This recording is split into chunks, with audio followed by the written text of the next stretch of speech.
Now we will get into the first program of part A, which is intended to multiply two 16-bit binary numbers.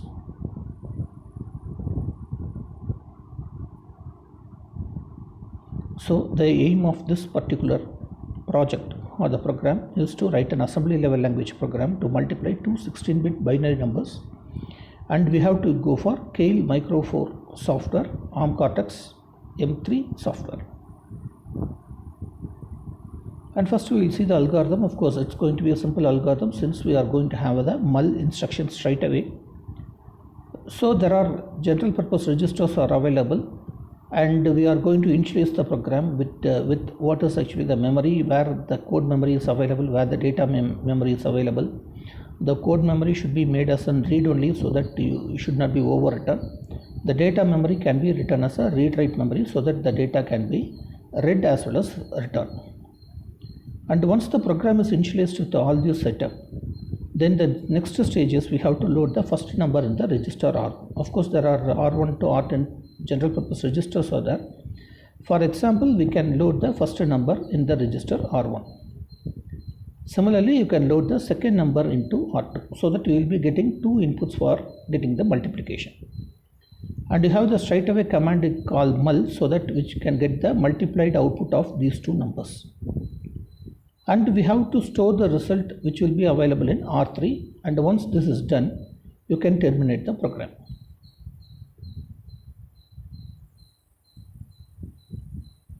So the program has so many parts.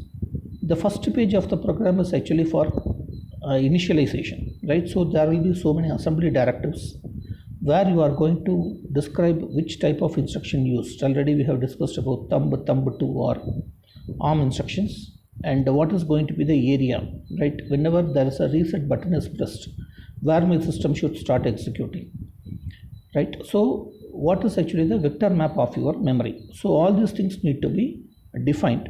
So this section is actually only for initialization. I think we can safely skip this. In the second part, we are getting into describing three variables, right? So we are going to define three variables, name as number 1, number 2, and the result is in result. So the number 1 is assigned to the register that is available RN1. So R1 and RN1 both can be similar, both are similar of course, right? So you can use anything, no issues. And as I said, the number 2 is loaded into RN2, right? So we are actually, instead of using this register RN2, we can use the variable number 2, which will be easy for us to understand. And the register RN3 is renamed as a result. And as the part of the program, first what we are doing is we are going to give LDR number 1 equal to 0x5. So LDR means loading the register. And this particular register number 1 is actually the RN1 register, will be loaded with a hexadecimal value of 0x5. So X shows that it's an hexadecimal number. Then the same command can be used to load the second value also. So it is going to be LDR number 2, which is equal to 0x2. The next command is going to be the multiplication of these two things. So we are going to use mul. The first operand is actually the result, where the resultant will be stored. So here we are writing mul result comma number 1 comma number 2, which is equivalent to result equal to number 1 into number 2. Once this multiplication is done, I have to stop the program. So we are going to have an unconditional branching loop. So here B stands for unconditional branching. So it should be branched to stop.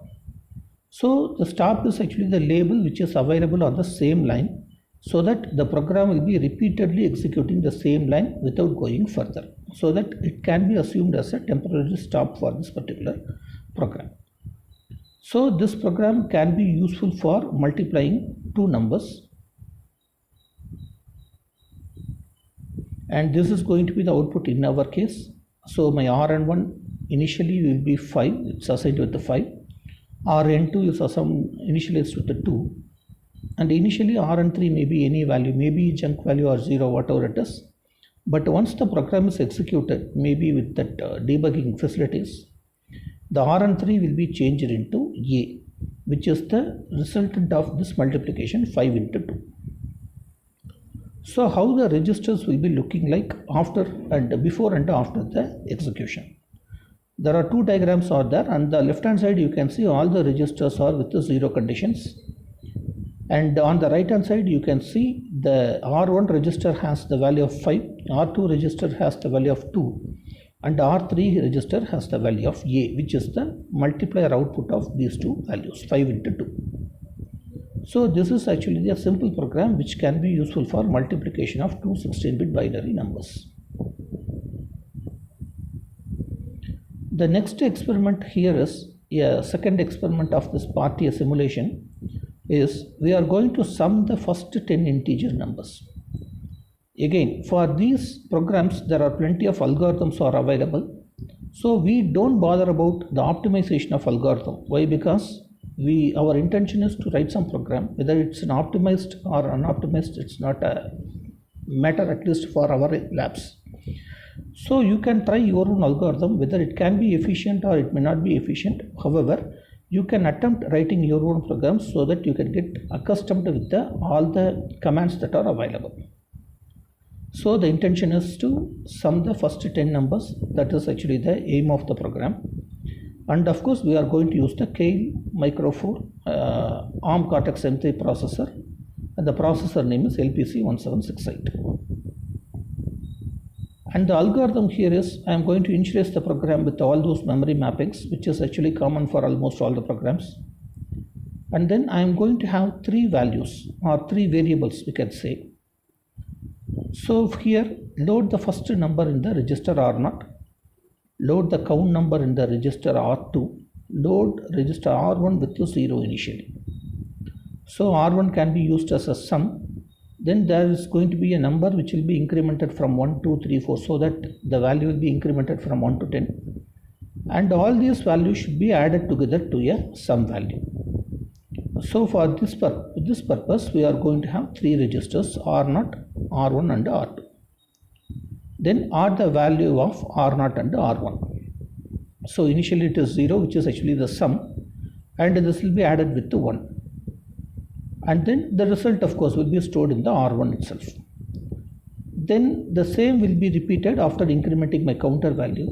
When the counter value is equal to 0, right, initially my counter value is initialized with the 10, we can say, because I want to add 10 numbers. When the value becomes 0, we can terminate the program. We will just see the program now. Okay, the first screen shows how you are going to initialize all the vector. Of course, it is common for all the programs, so we are leaving this. And in the second part, we are going to define three variables. One is called num, second one is called sum, the third one is called count.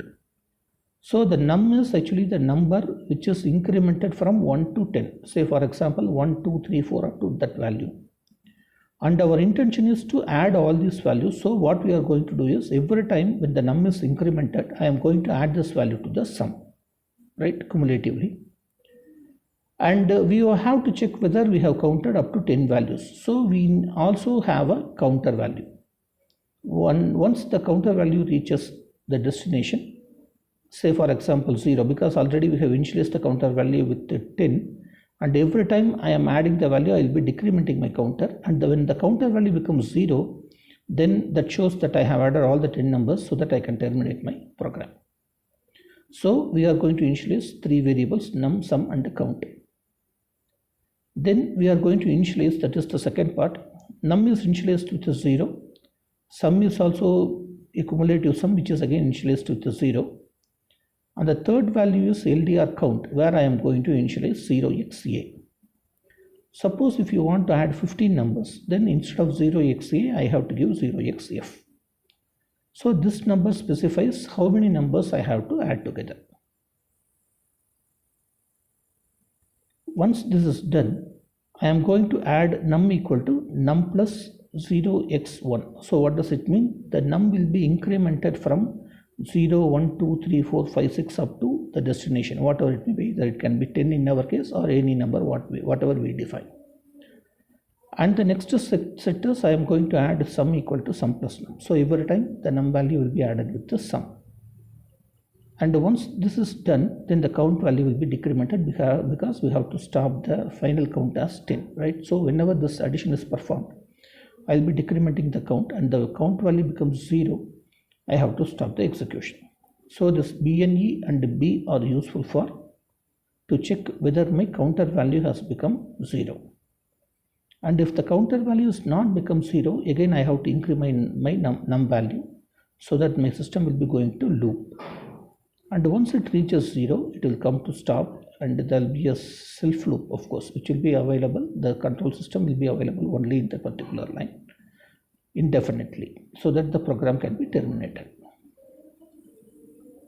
This is the result of this. So initially I am going to have Rn0 equal to 1, Rn1 equal to 0, Rn2 equal to A, and after the execution my Rn1 value will become 37, which is equivalent to 55 in the decimal number. So 1 plus 2 plus 3 up to 10, when you add this and the result is represented as hexadecimal, the value is going to be 37. You can just easily see the Rn2 value has initialized with the A, and after this execution it has become 0 because every time we are decrementing the value, and at the same time the Rn0, which is initialized with the 1, will be incremented every time, so that I will be getting up to 0A at the final. And this is actually the register map. You can see initially the register values, all the values are 0, so that we can initialize the values to some registers. And once the program gets executed, you can see the R1 has the final result, which is equivalent to 37.